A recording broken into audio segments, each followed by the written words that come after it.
With an FC TV with Chris Agutter looking ahead to the New Year's Day clash with Eastbourne Borough. Aggie, before we get into it, I know you've just got a few words you want to say to the supporters. Yeah, just a massive happy Christmas and just a massive thank you for all their support over the Christmas period. It feels like I haven't really had the chance to wish anyone a happy Christmas, so I just hope everyone had a decent couple of days with the family, and hopefully the 3 points against Dorking was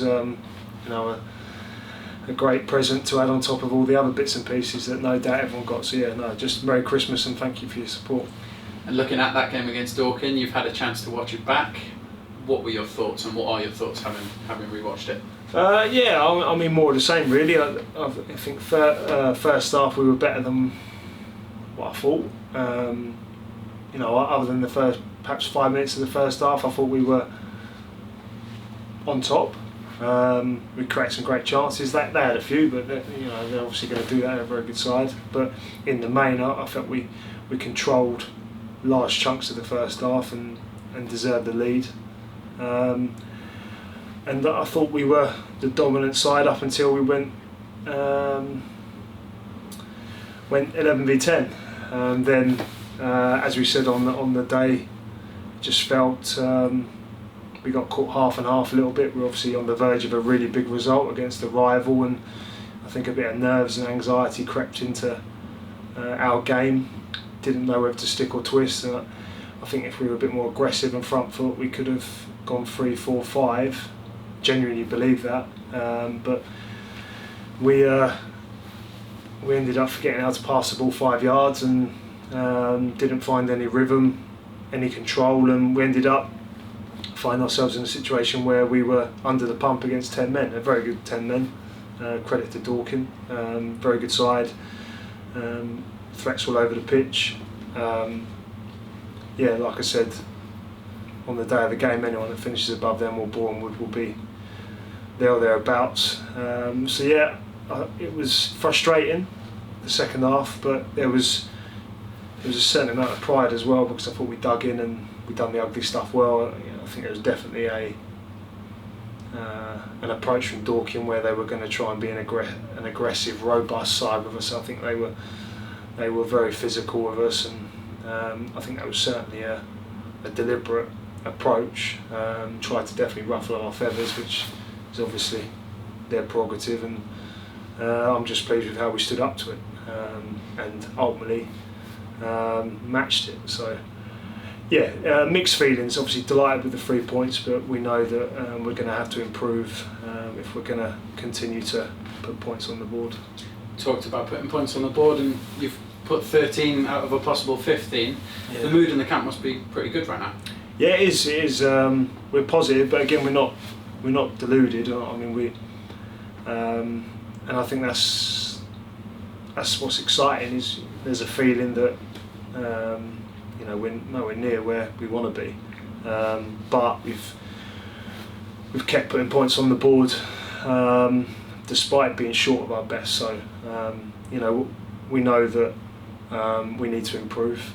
Like Enfield, for example, I think we weren't great at all, but we got over the line and it was another 3 points. And sometimes you just got to find a way. So credit to the players, and they deserve a huge sort of pat on the back for that mentality and that resilience and grit to find ways to put points on the board when perhaps we haven't been at our slick best. But I don't think it's a million miles away. I mean, it was only a few weeks ago we played Western-super-Mare at home and we were outstanding. So the big thing for us is we just got to keep trying to improve, and moments into spells and spells into halves. That sounds like a broken record.